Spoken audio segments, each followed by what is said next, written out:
안녕하세요. 행복씨앗입니다. 오늘도 시장을 정리하면서 하루를 마무리하는 시간을 가져볼까 합니다. 오늘 우리 시장은 코스피도 코스닥도 하락 마감했습니다. 코스피는 0.19%, 그리고 코스닥은 0.79% 하락 마감했는데, 수급을 들여다보면은 이 코스닥에서는 개인들만 매수하고 외국인 기관들이 팔았습니다. 그런데 이 코스피 수급을 들여다보면은 개인들은 팔았는데 외국인하고 기관들이 이렇게 순매수를 했어요. 그래서 오늘은 이 외국인하고 기관들이 동시에 순매수한 업종, 그리고 그 속에 있는 동시에 순매수한 종목들을 우리가 관심을 가지고 살펴봐야 되겠죠. 현재 우리 주식시장 주변에는 뭐 여러 가지 좋은 뉴스도 있고 나쁜 뉴스들도 있고, 사실상 뭐 좋은 뉴스보다는 나쁜 뉴스가 더 많긴 하지만은 뭐 어제도 아니면 그저께도 말씀드렸다시피 이 주식시장 주변에는 항상 여러 가지 재료들이 쭉 있습니다. 수많은 재료들이 때가 되면 그냥 쭉쭉 나오게 돼 있고, 또 그때그때 상황에 따라서 택도 없이 뜬금없이 이렇게 나오는 재료들이 있어요. 그런데 이런 재료들이 너무나 많기 때문에 일일이 여기다 반응하다 보면은 주식 투자 못합니다. 그냥 우리는 그때그때 상황 봐가면서 주식 비중, 현금 비중, 유동성 있게 잘 이렇게 조절을 해가면서 그냥 뭐 주식을 모아간다는 개념으로 그냥 가는 겁니다. 자, 오늘 시장 주요 종목 살펴보기 전에 한국은행 좀 놀러 갔다가 와서 살펴보도록 합시다.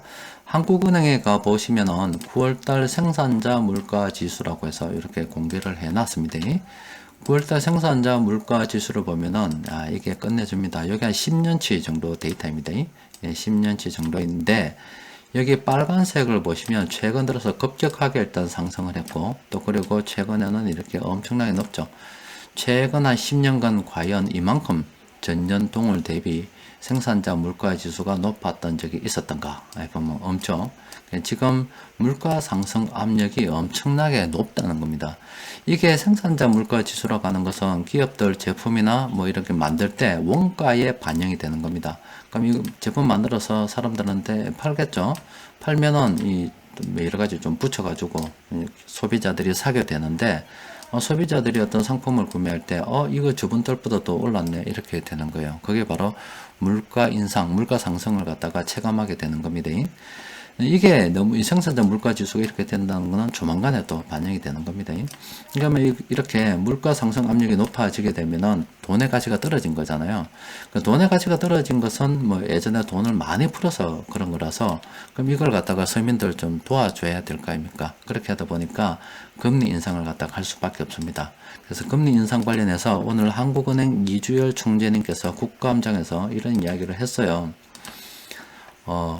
취약계층의 이자 부담이 있겠지만 이거는 이자 부담이 있다는 것은 이자 부담도 있고 실제 파산하는 사람들 있을 겁니다. 어려운 분들도 계시겠지만 금리 인상은 불가피하다. 이거는 지금 한국은행에서도 이 물가 상승, 유가도 굉장히 높아져 있죠. 또 그에 따라서 앞서 본 생산자 물가 지수 쭉 지켜볼 거 아닙니까? 그러면은 결과적으로 이건 또 소비자 물가로 연결될 거고, 그러니까 물가 상승 압력이 굉장히 높다 보니까 더 이상 방치를 할 수 없는 거예요. 그래서 금리 인상을 통해서 돈을 빨아 당기겠다는 겁니다. 금리 인상 관련해서 우리가 늘 중요하게 바라봐야 되는 것은 금리 인상 한다 안 한다 이게 중요한 게 아니라, 금리 인상을 어느 정도 자주 하는가, 이게 속도라고 합니다. 속도. 그리고 뭐 경우에 따라서는 한꺼번에 쫙 급할 때는 이렇게 많이 할 수도 있어요. 그냥 급격하게 많이 할 수도 있고. 그래서 우리가 금리 인상을 갖다가 한다는 것은 아는데, 금리 인상을 자주 하는 게 이게 문제입니다. 금리 인상을 자주 하게 되면 너무 인상이 작기 때문에 소비자들이, 그러니까 차주들이 대출금 상환하기가 어렵게 되겠죠. 다른 말로 하면은 파산이 늘어날 수도 있다는 거고, 또 그만큼 물가 인상이 가팔라진다는 것 같은 경제 상황이 좋지 않다는 겁니다. 일단은 뭐 올해 11월 달에만 한번 할 것 같고, 상황에 따라서 내년 상반기에 1분기 때 한 번 내지 두 번 정도 더 할 수 있다고 우리는 예상을 해야 됩니다. 따라서 여러분들 대출 있는 분들 있죠. 유동성 관리 잘 해야 됩니다. 뭐 그 부분에 대해서는 오래 전부터 이야기를 했기 때문에 여러분들께서도 유동성 관리 잘 하고 계시다고 일단 믿고 있겠습니다. 오늘 시장 수급을 들여다보면은 세력들은 서비스업, 금융업, 정권, 철강, 금속, 전기가스업 이런 업종 쭉 매수를 했는데 이 전기가스 업종을 좀 제외하고 나면은 뭐 경기 민감주들 상당히 많이 들어가 가지고 있습니다. 세력들이 최근에 매수하고 있는 종목들, 뭐 두신도, 연기금도 함께 매수하는 이런 종목들은 우리가 다 관심을 가지고 살펴봐야 됩니다. 오늘 세력들이 공통적으로 너도 나도 매수한 종목이 한 20개 정도 되는데 요거 플래너를 통해서 좀 살펴보면 이렇습니다. 이 중에서 요 아래쪽에 있는 요 종목들 있죠. 또 그리고 여기 FNF 홀딩스 요거는 한 며칠 전에 여기 파워 가이드에서도 검색이 됐잖아요.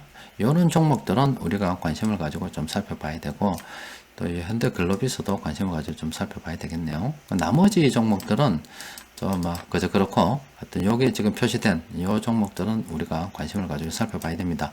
제가 오늘 쭉 살펴보고 괜찮은 종목들이 있으면은 내일 장중 수급 분석 시간에 늘상 하던 대로 정리해 드리도록 할게요.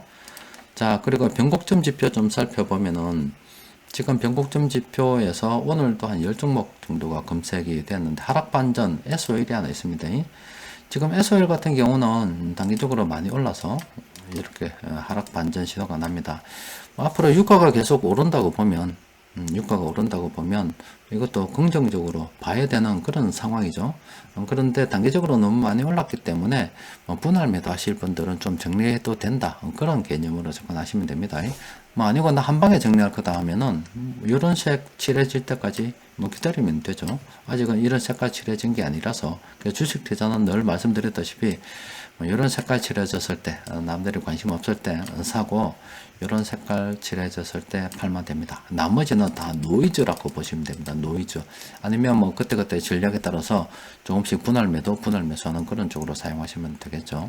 일단 SOL 같은 경우는 그동안 많이 올라서 이미 보유하고 계신 분들 중에서 조금 좀 물량을 좀 옮겨가지고 지금 싸다고 지금 검색되는 종목이 있잖아요. 그러니까 이 SOL에서 요만큼 떼서 싸다고 하는 종목에 이제 조금씩 발을 담그는 거죠. 이렇게 포트폴리오 비중을 조절해 나가는 겁니다. 그래서 그런 측면에서 생각을 하시면 되겠고 이 나머지 종목들도 긍정적으로 검토를 해 볼 만합니다. 자, 오늘 시장을 좀 살펴봤는데, 시장에 특별한 뉴스도 없습니다. 요즘 시장에서 특별한 뉴스라고 하면은 화천대유 사건밖에 더 있겠습니까? 그리고 오늘 경사스러운 일도 있었죠. 나로가 발사해가지고, 일단 제가 이 시향 올리기 전까지 뉴스는 발사 성공한 것 같다는 그런 뉴스까지 봤거든요.